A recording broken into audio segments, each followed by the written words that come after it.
And our top focus at this hour: across the world, governments are debating whether to ban or tightly restrict social media use for children, essentially under 16s, to protect their mental health, safety, and their development. And this is happening little over a month after Australia enforced this ban for everyone under 16, no social media.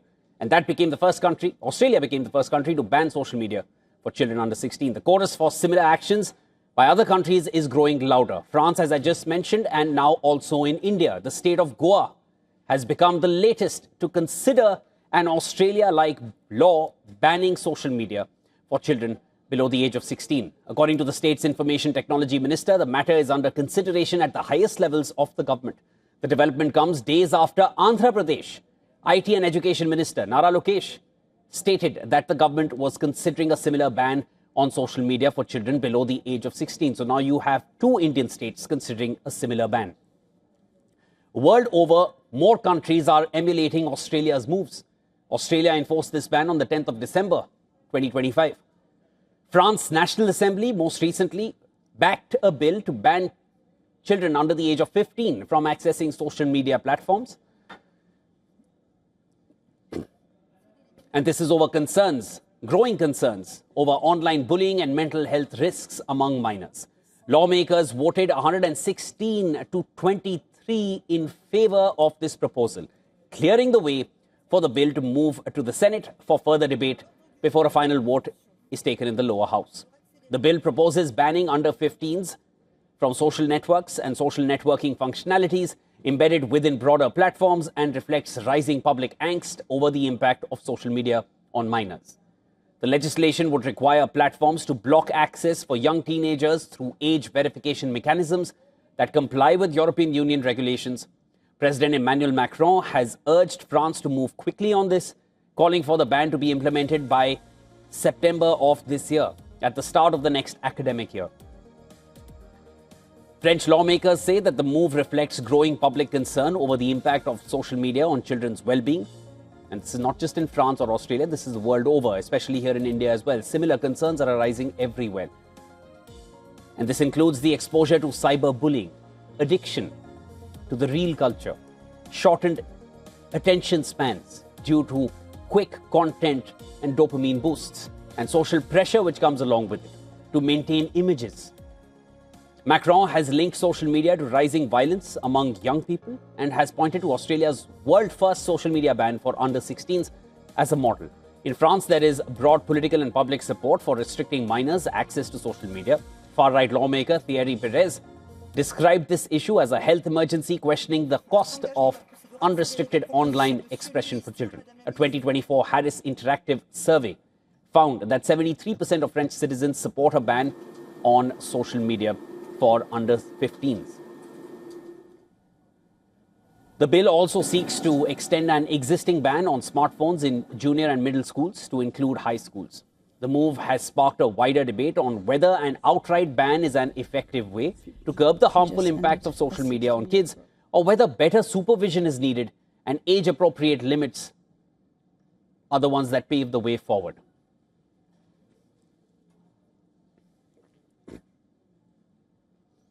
All right, to discuss this further, I'm now being joined live on the broadcast by Mrunalini Deshmukh.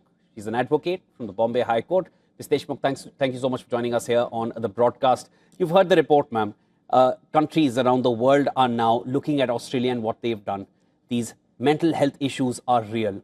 Shortened attention spans, social media pressures, social implications, mental health issues, image, developing your own image among your own peers. Everything gets rooted right back to that real culture or social media and your own presence on it. How do you see this? Is a ban necessary, or is there more control which is needed to ensure that children do not fall prey to social media implications? Good afternoon, and thank you very much for having me over to discuss a very sensitive and a very relatable issue, if I may say so. Today, the issue about the children being obsessed with their mobiles, with their laptops, and now with this new interest in social media that they are having, is obviously leading to a lot of problems. Yes, access to internet has made life a little easy for them to get access about certain things, about knowledge about certain things, about certain facts which are otherwise were not accessible otherwise. But the misuse and the abuse of this social media, and especially things like the Instagram, Facebook, and other things, are leading to a lot of problems. Now, if you see from the medical point of view, do you know the number of cases of ADHD in children has gone up tremendously? And one of the basic reasons for this is only because of the social media and the screen that they are attached to, number one. And I'm talking about in the age group of 8 to 10. 16 is much, I'm at a later stage. Point number one. Point number two, it is leading to a lot of issues medically in terms of the eyesight, affecting their eyesight. Younger children are getting glasses and so on and so forth, obviously because of this. One of the things that I have to tell you that it was during COVID that the online studies that were happening is something that the children were getting used to the screen.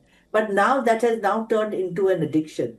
Thirdly, as you rightly pointed out in your report, that there are several cases of cyberbullying. There are several cases of doing things. If you remember, in one of the news that had come, that there was somebody who was step by step showing how to commit a suicide. That this was on social media, and this was the kind of havoc that was created in the social circles and in families. That if this is what is the children are going to be exposed to, which is at the age of 14, 15, 16, whatever the case may be, where are we taking our children towards, and how irresponsible are we behaving? Understood. So with this kind of awareness, which has now come in Australia, which has come in India, in Andhra Pradesh, now with Goa, and I think the other states will follow suit, it is extremely essential that there has to be either a complete ban for children under the age of 16, or if they want to be a little balanced, parental control. Understood. So unless the child does not have a parental control, he or she should not have access to the social media. Ms. Deshmukh, the onus of enforcing this kind of control, does it lie on the social media platform to ensure such content which is harmful to children is not allowed on their platform? Does it lie on the government to ensure that the entire platform is banned, or that content is banned from reaching children of an impressionable age? Or does the onus lie on the parents to ensure that your access to the phone is limited through the course of the day? How can this even be enforced? So I think it's a three-pronged thing. Number one, as far as the family is concerned, I'm sure all parents are making their utmost efforts to keep the children away from screen, but it's a battle that they have to deal with every single day. Point number one. What about the restraints on the social media? I would say it needs desperately, forget the children under 16, even otherwise, it needs to be censored. It needs to have some kind of do's and don'ts within which you can have this. I believe social media has led to a lot of psychological problems which are otherwise, and I'm talking about in adults, let apart children, which is because of this obsession. They're just creating an obsession from oneself. These reels that you find, people are doing nothing but wasting. These influencers which are doing. Yeah, brain rot is a concept now. Brain rot is actually a concept now because it's absolutely just brain rot. That's a correct word. Brain rot. And thirdly, yes, even the government has to come in. I'm against censorship. I'm against moral policing on the principles of the right to privacy, right to the individual's fundamental rights. But these things need to be curtailed, because if you don't put any of these sanctions now, we're going to create a whole generation which is going to be completely misdirected and going to be doing that. So if not a complete ban, ideally I would like, maybe it's an old school thought, but maybe I would like a complete ban for the children under 16. If not that, then surely under parental guidance. Ms. That Deshmukh, should be the... Yeah, Ms. Deshmukh, let me quickly come in there. We'll just get one more point in. Do you feel all parents are going to be on board for a ban like this? Because I'm just quoting to you or telling you what I've actually seen myself. A lot of parents would hand over the phone to a child just so that the child can stop perhaps disturbing them or stop running around, and just gets hooked to the phone and sits in one place for some time so that they can do their own chores. I'm just relaying a real scene that I've seen in a lot of places. Do you feel all parents will be on board? The parents have to be very responsible for this, even if it means inconvenience, discomfort for them. It cannot be used as a toy to give it to the child to quieten him or to make him, get him away from the scene where they are sitting together. Understood. So the responsibility lies on the parents. It lies on the school authorities also to ensure that they are not allowed. And I think most of the schools are doing that. And it is more importantly, if there is a ban, then you have no access. Understood. And if you have no access, you will get frustrated. Too bad.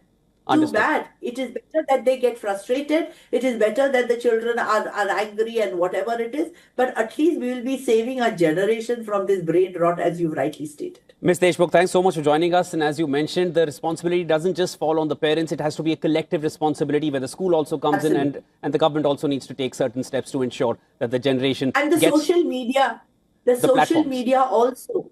Yes. They owe it to the society, they owe it to the children, and they owe it to the family. It cannot be only their commercial success. Point taken, ma'am. Thank you so much for joining us here on the broadcast. Let's see how this one falls out. A lot of countries are now looking at what Australia has already done. Let's see how far India now leads it into its regular course of functioning. Absolutely.